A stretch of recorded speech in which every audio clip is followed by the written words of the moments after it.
중국 한나라 황제가 한 번은 밖에 볼 일이 있어서 궁 밖으로 외출을 하려고 했대요. 이렇게 그 궁궐 밖으로 나가다가 나이가 많아 보이는 있잖아요. 한 영감님을 만납니다. 그래서 왕은 그 노인에 대한 경의를 표하기 위해서 그 노인 앞에 서서 한마디 했더랍니다. 안녕하십니까? 노인께서는 올해 연세가 어떻게 되십니까? 하고 왕이 물었어요. 그랬더니 이 노인이 빙그레 웃으면서 하는 말이 폐하, 저는 지금 4살밖에 안 됐습니다. 이렇게 말을 하는 거예요. 그러니까 이 왕이 깜짝 놀라가지고 이 영감이 나를 놀리나? 이렇게 생각하면서 거짓말도 곧잘하네 생각하면서 한마디 했습니다. 왕이 말하기를 보아하니 한 80은 넘었을 것 같은데 어떻게 4살이라고 말하는 겁니까? 이렇게 말합니다. 그랬더니 노인은 정중하게 대답합니다. 폐하, 딱 알아맞히셨습니다. 하지만 80년 중에 76년 동안은 내가 왜 살아야 했었는지를 모르고 살았습니다. 그저 아무 생각 없이 그럭저럭 대충대충 살아왔다는 겁니다. 그래서 시간만 허비하며 무엇인가 끌려가는 것처럼 정신없이 살아왔는데 이제 4년 전에야 제가 제정신이 들어서 이제부터 사람답게 살자고 생각을 하고 좀 남을 돕기도 하고 남을 같이 이해하기도 하고 또 삶이 무엇인가를 생각하며 살아가고 있습니다. 그러니 내 나이 4살이 분명합니다.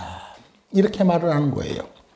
여러분, 이제 여러분들에게 묻습니다. 여러분의 나이는 지금 몇 살입니까? 생리학적인 연령이라는 것은 그리 중요하지가 않습니다. 정신적으로 나아가는 영적으로 아니 하나님 앞에서의 나이는 여러분 지금 몇 살입니까? 깊이 생각해야 될 것입니다. 좀 더 나아가서 나의 앞은 얼마나 남아있다고 여러분 생각하십니까? 마크 앨런이라는 교수님이 계시는데 그분이 쓴 책 중에 유명한 책이 하나 있어요. The Power of Now라고 하는 책이에요. 지금 현재의 힘. 그 책에서 보면 현대인에 대해서 표현을 하고 있는데 현대인은 첫째로 쉽게 삶의 권태를 느끼면서 살아간다는 것입니다.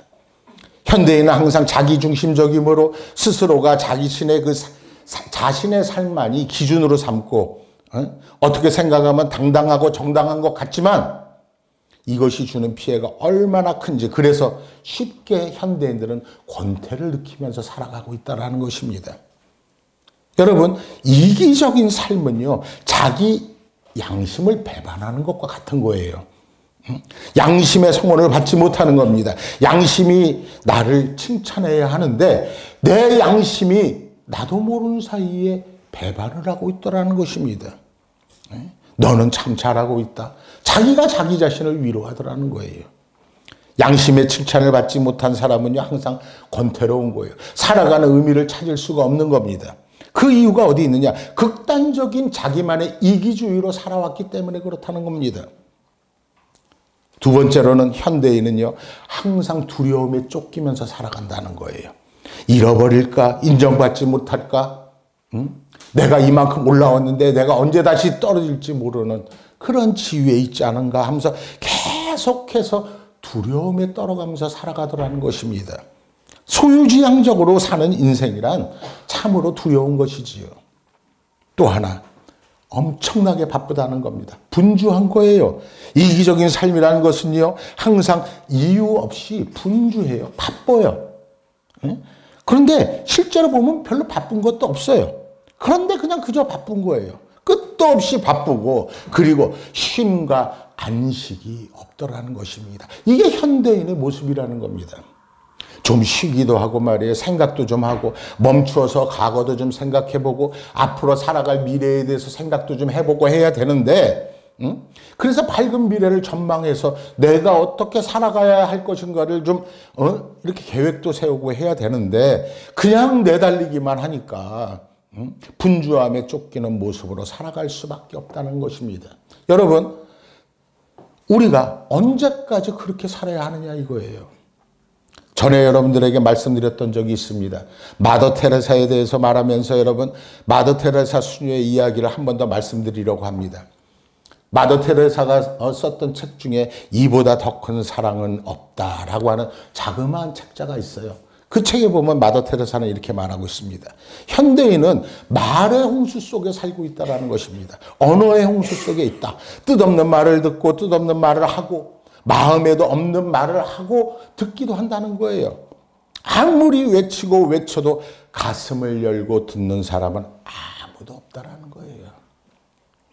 이렇게 말의 홍수 속에 밀려서 우리는 살아가고 있다는 겁니다. 그러므로 우리는 기도를 통해서 하나님 앞에 나아가 아주 진지한 하나님과의 언어를 회복해야만이 나의 영이 살아갈 수가 있다라고 말하고 있어요. 그래야만이 내 영혼이 이제부터는 바른 삶을 살아갈 수가 있다는 겁니다. 그래서 테레사 수녀는 하나님께 기도할 때 이렇게 구한다는 거예요. 첫 번째, 하나님의 뜻을 알 수 있는 빛을 구해야 한다. 하나님의 뜻이 어디 있느냐. 우리가 있잖아요. 기도할 때 보면요. 내가 이미 정해놨어. 어떤 길이라는 걸 딱 정해놓고 그게 이루어지게 해달라고 우리는 기도하더란 말입니다. 그래서는 기도가 아니라는 겁니다. 나를 향한 하나님의 뜻이 어디 있는지, 하나님이 나를 비추는 빛이 어디 있는지 그것을 알고, 그리고 내가 하나님의 뜻에 맞춰 기도할 때 그 응답이 있는 것이고 그 일은 잘 되어져 갈 수가 있다는 것입니다. 너무 어두워서 하나님의 뜻이 보이지가 않아요. 다 나아진 것 같아요. 다 어떻게 보면 끝난 것도 같아요. 그러나 여러분, 아니에요. 하나님의 뜻은요, 항상 조용한 가운데 지금도 이 순간에도 이루어지고 있다는 사실을 우리는 깨달아야 한다는 것입니다. 하나님의 뜻이요, 하늘에서 이루어진 것처럼 땅에서도 이루어지고요, 오늘의 현실에서 나와 함께 하나님이 이루어 가신다는 사실을 우리는 꼭 알아야 한다는 것입니다. 그래서 영적 영안, 영적 지각을 가질 수 있도록 하나님이요, 마음의 문을 열어 주옵소서, 이 기도를 할 수가 있어야 한다는 겁니다. 그리하여 하나님의 뜻을 알게 해주세요. 그렇게 기도해야 된다는 거예요.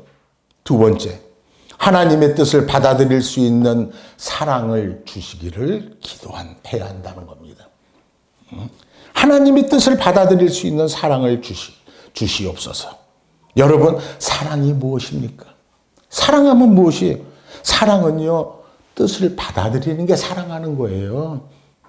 여러분들이 입으로 하나님을 사랑한다고 외치고 또 외치지만 하나님의 뜻을 여러분들이 받아들였냐 하는 겁니다. 내 뜻을 고집하면요, 그것은 사랑이 아니에요. 내 뜻을 버리고 오히려 하나님의 뜻을 받아들여야만이 진정한 사랑이라는 것입니다. 하나님의 뜻을 받아들이는 마음, 내 뜻보다 하나님의 뜻을 즐기는 마음, 그것이 바로 사랑이란 사실을 우리는 절대로 잊어서는 안 된다는 것입니다. 그런데 우리가 여기에 도달하지 못하기 때문에 늘 불안한 거예요. 하나님이요, 하나님을 사랑하는 마음을 주셔서 하나님의 뜻을 즐기고 하나님의 뜻을 행복으로 내가 받아들이게 하여 주시옵소서. 이 기도가 나와야 된다는 거예요. 세 번째로, 하나님의 뜻을 행할 수 있는 방법, 행할 수 있는 용기를 주시기를 기도해야 된다고 마더 테레사는 얘기합니다. 하나님의 뜻인 줄 알면서 행하지도 못해요. 아니, 그것을 행할 용기가 없어요. 어떤 때는요, 뻔히 알면서도 그만 하나님의 뜻을 접어놓고 내 뜻만을 주장할 때가 많이 있더라는 것입니다. 그리하는 동안에는요, 절대로요, 그 영혼이 자유로울 수가 없는 거예요. 아무리 자유롭고 싶어도 절대로 자유로울 수가 없는 거예요. 그러므로 하나님의 뜻을 준행할 수 있는 용기, 그러한 지혜, 하나님의 뜻을 준행할 수 있는 그러한 방법을 하나님께서 가르쳐 주시기를 기도해야 한다는 겁니다. 여러분, 예수님 있잖아요. 예수님께서 33년, 33살에 세상을 떠나시잖아요. 예수님의 공생애는 불과 있잖아요. 3년밖에 안 돼요. 3년, 오로지 3년 동안 사역하시다 올라가십니다. 마가복음을 전공해서 열심히 연구해 본 그 신학자들이 있어요. 이 신학자들의 말에 따르면요, 마가복음에도 예수님의 생애가 아주 리얼하게, 아주 진지하게 기록되어 있는데 자세히 연구해 보면 예수님께서는 95일밖에 일하시는 게 없다라고 말을 해요. 그러니까 사람은 꼭 있잖아요. 꼭 길게 살아야만이 잘 사는 게 아니라는 겁니다. 예수님께서는 짧게 사시면서도 단 3년, 아니 95일밖에 안 되는 시간에 일을 했는데도 엄청난 역사를 이루셨다는 겁니다. 그리고 오늘 성경에서 위대한 선언을 하시는 겁니다. 30절 말씀. 다 이루었다. 다 이루었다는 거예요. 여러분, 누가 이 말을 할 수 있겠습니까? 다 이루었다는 이 감격, 다 이루었다는 이 만족, 다 이루었다는 이 영광, 다 이루었다. 이렇게 선언하시면서 돌아가셨잖아요. 그래서 여러분, 가만 보면요, 맨 마지막 말씀이 중요하더라고요. 제가 3일 전에도 현충원 가서 마지막 이제 가시는 분을 이제 보내드렸는데, 소천하셔서 그분이 자식들에게 남긴 말은 딱 그거였어요. 한마디. 이 말씀을 하고 마지막에 눈을 감으셨대요. 내가 마지막에 몸을 움직이지 못해서 교회 나가지는 못했지만 그래도 항상 너희들을 위해서 기도했단다. 그 믿음을 잊지 않고 위에서 아래에서 함께 기도하는 가족이 되자. 이렇게 기도했다는 거예요. 그것을 상주를 통해서 고백을 받았을 때, 아, 역시 권사님이셨구나. 뭔가 다르셨구나 하는 걸 제가 느낄 수가 있었어요. 여러분, 어떤 분은요, 세상을 떠나면서, 뭐, 하는 말이 심연으로, 뭐, 어디로 뭐, 연기 속에 끌려 들어가는 것 같다. 뭐, 별의별 말을 다 하잖아요. 내 인생 잘못 살았다. 그동안 거짓말을 많이 했다. 그렇게 말하고 죽는 사람들도 많아요. 여러분들은 삶의 마지막에 무엇라 말하고 여러분들의 삶을 끝낼 수 있을 것 같습니까? 다 이루었다. 아무리 제가 생각해봐도요, 이보다 더 위대한 선언은 없더란 말입니다. 예수님께서 지금 십자가에서 돌아가십니다. 생각해보세요, 한번. 이 십자가에 달려 돌아간다는 것. 얼마나 비참하고 얼마나 억울하게 되십니까? 그러나 주님은 말씀했습니다. 다 이루었다. 아무리 생각하고 또 생각해봐도요, 이것은 이 세상적인 판단이 아니더라고요.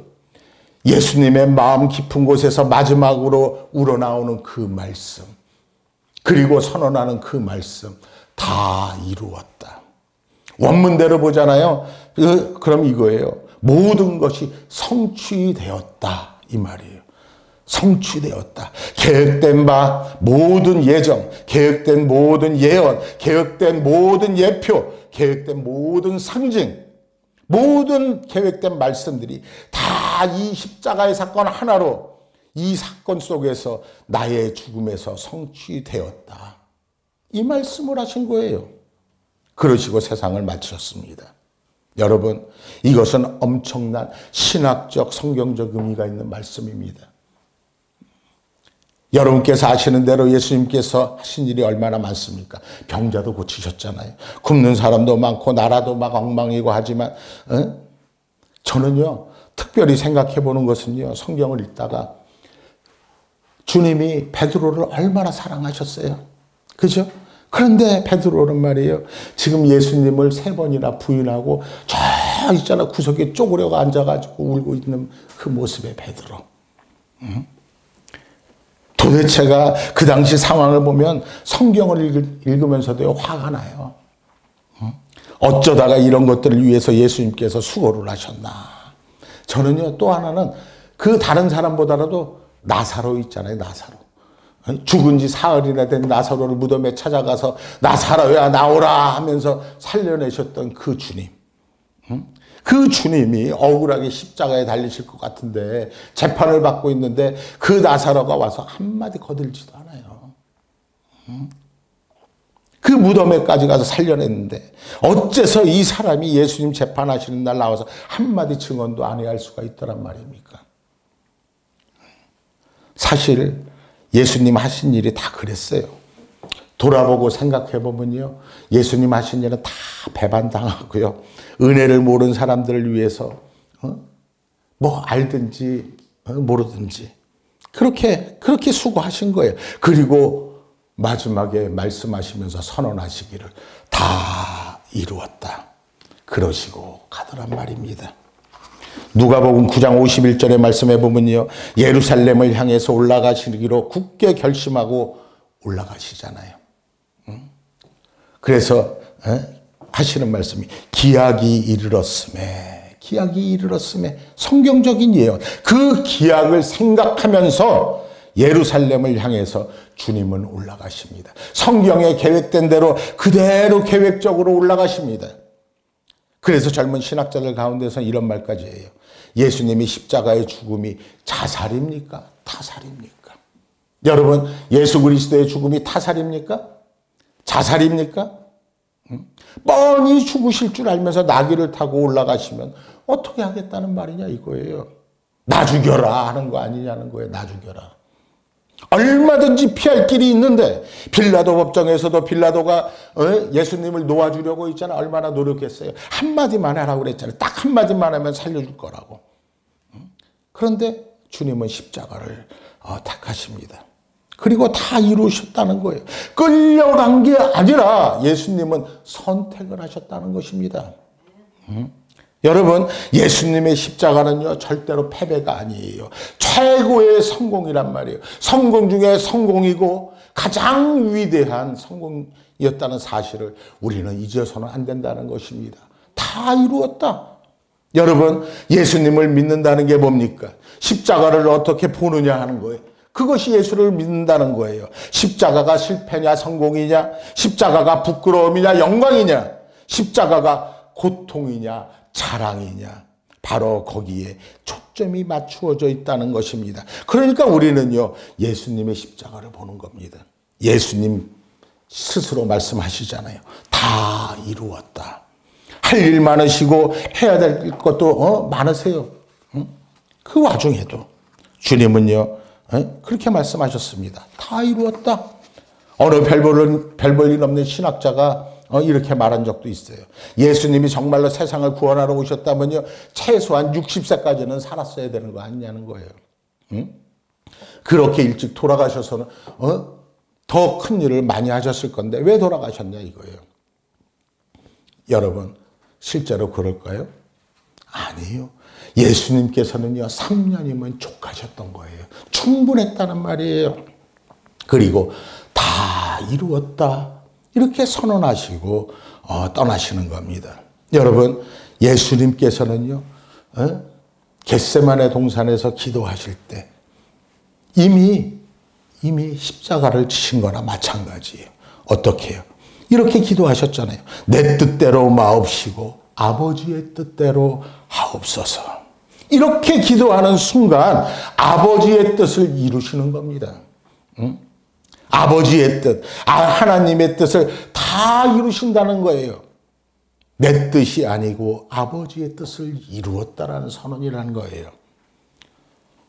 유명한 순교자 중에 보네퍼라는 분이 있습니다. 독일 신학자죠. 보네퍼. 이분이 에케 호모라고 하는 말을 해서 아주 유명한 사람인데, 명언 중에 명언이에요. 그 말에 이런 뜻이, 이 사람을 보라. 에케 호모. 이 사람을 보라. 예수님께서는요, 첫째로 하나님께 생명을 깨끗이 바쳐서 하나님께서 부르시는 날, 하나님께서 부르시는 곳에 가면 되는 거였다는 겁니다. 그리고 두 번째, 업적을 완전히 하나님께 위탁해 버렸습니다. 예수님께서는 자신이 세상에 오셔서 많은 일들을 하셨습니다. 병자도 고치고 굶주린 자에게 먹이시기도 하고, 기적을 일으키시고, 장님을 고치시고, 중풍병자를 고치고, 온갖 많은 일들을 많이 하셨단 말입니다. 그리고 우리를 구원하시고 다 이루신 그 예수님, 그 놀라운 역사를 모두 하나님께 드렸다는 것입니다. 죽은 다음에 어떻게 되느냐고요? 아니요. 내가 한 일들이 어떻게 되느냐고요? 장차 어떻게 되는가? 그런 거 주님은 상관하지 않으셨습니다. 오직 하나님께 자신의 모든 업적을 그대로 드리는 거예요. 상납해 드리는 거예요. 그리고 세 번째, 예수님께서는 특별히 명예까지도 바쳐버리셨다는 겁니다. 남들이 뭐라고 하든지 죄인이라고 하든지 남들이 저주받았다고 하든지 남들이 무슨 말로 예수님을 계속 비판할지라도 상관하지 않았다는 말입니다. 모든 것을 다 하나님께 그대로 맡겨버려. 그분이 바로 예수님이셨다는 사실입니다. 그리고 다 이루었다. 이렇게 말씀하고 끝난 거예요. 목적에 맞춘, 목적에 도달하는 승리를 말하는 겁니다. 이것은 위대한 것입니다. 이것을 위해 왔기 때문에, 무엇 때문에? 말씀에 응하게 하기 위해서. 특별히 요한복음은 구절구절이 말씀하고 있습니다. 성경을 응하게 하려고. 성경을 응하게 하려고. 심지어는 목마르다 하시는 것도 성경을 응하게 하려고 하셨다는 것입니다. 저들이 제비 뽑아 옷을 가진 것도 모든 성경을 응하게 하려고 하셨다는 겁니다. 오래전부터 예언해왔던 그 성경 말씀 한 구절 한 구절을 자신의 삶 속에서 그대로 성취시켜 나가시는 예수님을 우리는 볼 수 있어야 한다는 겁니다. 그런 의미에서 다 이루었다는 것입니다. 예수님께서 겟세마네 동산에서 내려오실 때 두 가지를 말씀하셨잖아요. 겟세마네 동산에 내려오시면서 첫 번째로 내가 만일에 이렇게 십자가를 지지 아니하면 이 일을 이루라 라고 예언한 하나님의 말씀이 어떻게 이루어지겠느냐. 그러므로 나는 조용히 십자가를 져야 한다. 또 있습니다. 두 번째. 요한복음 18장에서 말씀합니다. 아버지께서 내게 주신 잔을 내가 마시지 않겠느냐? 아버지께서 내게 주신 잔을 내가 마시지 않겠느냐? 사랑하는 아버지가 사랑하는 아들한테 주신 그 잔을 내가 마시지 않겠느냐? 다시 말하면 사랑하는 아버지가 사랑하는 아들에게 주는 십자가라는 것입니다. 여러분, 이 두 가지를 꼭 잊지 말아야 합니다. 그러므로 하나님을 생각하며 하나님의 뜻과 하나님이 기뻐하시는 바를 생각하며 주님은 십자가를 지셨다는 것입니다. 하나님의 말씀이 예언과 예표와 또한 상징과 모든 말씀들이 예수님의 십자가의 사건 속에서 모두 완성이 되는 거예요. 그걸 늘 생각하시며 주님은 살았습니다. 하나님의 예언한 말씀을 오늘 내 생애 속에서 성취되고 그 하나님의 예언한 말씀을 위해서 또한 자신도 그렇게 살았고 이제 여기서 끝을 냅니다. 다 이루었다. 이 위대한 선언을 하시면서 끝을 내신 겁니다. 하나님께서 내게 향하신 그 뜻을 나는 다 이루었다. 여러분을 향한 하나님의 뜻은 무엇이라고 생각하십니까? 내게 향하신 뜻, 그것을 오늘도 우리는 이루어 가야 하는 것입니다. 그것을 이루는 것만 내가 살아있는 삶을 살아가는 방법이고 그것에서 역행한다면 그건 다 헛된 삶이라고 밖에는 말할 수가 없는 것입니다. 내게 향한 하나님의 뜻에 조용히 순종하면서 그 길을 가는 것입니다. 그리고 다 이루어가는 거예요. 성공이다, 실패다 하는 것은 모두 인간적인 판단일 뿐입니다. 십자가를 보는 시각이 그래서 중요한 거예요. 십자가는 여러분 성공이었습니다. 십자가는요 완성이었습니다. 십자가는요 최고의 영광 중에 영광이었었다는 사실을 우리가 모두 잊어서는 안 된다는 것입니다. 예수님께서 사랑하시는 제자 사도 바울은 한번 볼까요? 사도 바울은 디모데후서에서 이렇게 말씀합니다. 나의 달려갈 길을 다 가고 믿음을 지켰으니. 이 말을 할 때 사도 바울은 감옥에 있었습니다. 이제 곧 순교하게 될 것을 사도 바울은 예감하고 있었던 것 같아요. 나의 달려갈 길을 다 갔다. 그리고 믿음을 지켰다. 내 앞에 면류관이 있다. 여러분, 이렇게 살고 이렇게 죽는 것이 그리스도인이에요. 이렇게 살고 이렇게 죽는 게 그리스도인이라고요. 죽음을 앞에 놓고 영생을 바라보면서 달려갈 길을 다 달려가는 그 모습의 사람. 바로 그 사람이 그리스도인이라는 것입니다. 믿음을 지켰다. 예수님은 말씀하십니다. 다 이루었다라고. 여러분 지금 어떻게 살아가고 있습니까? 여러분은 어떤 모습으로 끝내야 되겠습니까? 언제 끝내야 좋겠습니까? 그러나 여러분, 그런 것은 중요하지 않습니다.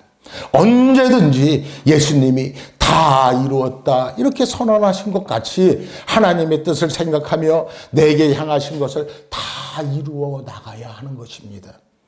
다 이루어가며 나의 남은 삶을 살아가는 것. 그리고 언젠가 주님께서 부르실 때 조금도 유감 없이 감사하며 스데반처럼 천사의 얼굴을 하고 주님 앞에 우리는 걸어가야 할 것입니다. 예수님께서 십자가상에서 하신 이 위대한 선언을 우리 이 시간 가슴속에 한번 깊이 새겨봅시다. 그 말은 사람들의 비난과 사람들의 저주와 사람들의 그 아우성을 보면서 하나님을 사랑하고 하나님을 향하여서 다 이루었다 이렇게 위대한 선언을 하시고 고개를 숙이시며 세상을 떠나가십니다. 그리고 바로 그 위에 오늘 이 부활의 아침이 다가오고 있는 것입니다. 이 부활의 아침, 여러분 부활의 소망을 갖고 이 세상에서 당당하게 그리스도인으로서 삶을 살아가는 여러분들 되시기를 주의 이름으로 축원을 드립니다. 기도하겠습니다.